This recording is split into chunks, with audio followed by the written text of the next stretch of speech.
What has been your greatest disappointments in life? I don't think I ever had any disappointments. The way I always saw that life is a tool, and it's gonna teach you good things, but it's also gonna teach you bad things. But it's how you perceive those things that really make the difference. So I always try to perceive the good and the bad as a learning experience.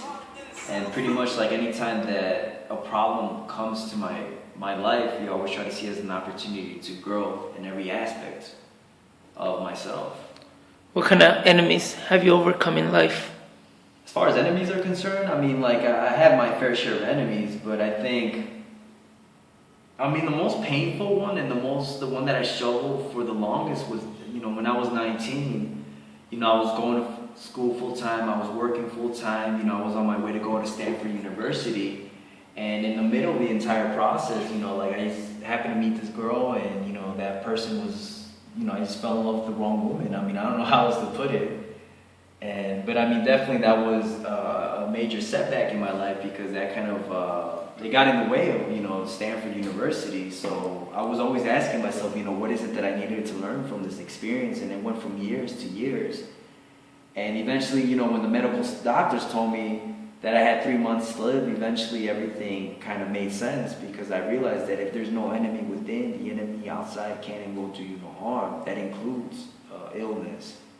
And, I think that was definitely one of my greatest enemies I had to face, was falling in love with the wrong woman. Describe your saddest moment. My saddest moment, came when I was 21 years old. And, I was traveling a lot. And I was living in a lot of places back in those days. But eventually, I just realized that in life, you will never find what you want. That in life, you will only find that which you are. So, I had to take full responsibility of my life and really just acknowledge the fact that success is something you attract by the person you become. So if I want more out of life, I simply have to become more. And I realized that I was the cause and my environment was the effect. So if I wanted to change my life, I had to change the way I thought. And, that was very shocking because I realized that everything is really up to me. Now, do you have any regrets in life? Regrets? I think the only regret I had was when I was 16 years old and, I was at a Taekwondo tournament and I fractured my back because eventually after the incident, the medical doctors told me that I wasn't going to be able to walk again and that I wasn't going to be able to run. So I think as a regret, I think that's the main thing that I regret, that I actually believe what they've told me. And that ruined my career as an athlete, to go to the Olympics, to win the gold medal for my country. And, as a 24-year-old, adult now, when my back was cured, I realized that it was completely up to me. It was up to the way that I just had to change the way I thought. And eventually, miraculously, my back was cured. I'm able to walk and I'm able to run and do all the things that I was able to do back when I was 16. Now, who's your biggest influence in life? My biggest influence in life is definitely my mother.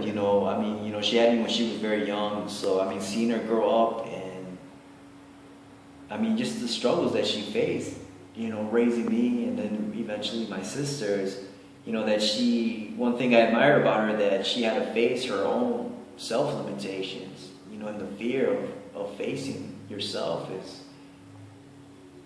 it's very, I don't know how else to put it. Facing yourself is it's terrifying. And, I saw her do that on a day-to-day basis.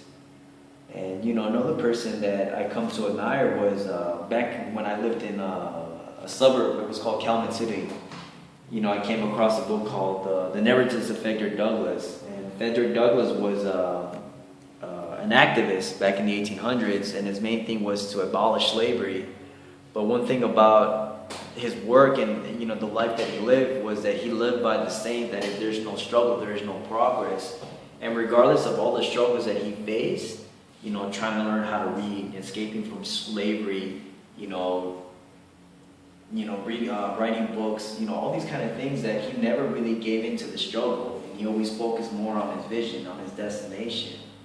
And what I learned from my mother and from this person is that, how you're gonna do something is really none of your fucking business. You know, all you have to know is where you want to go and where you are. So, you know, pretty much growing up with the belief that, you know, you have to do what you can with what you have, where you are, period.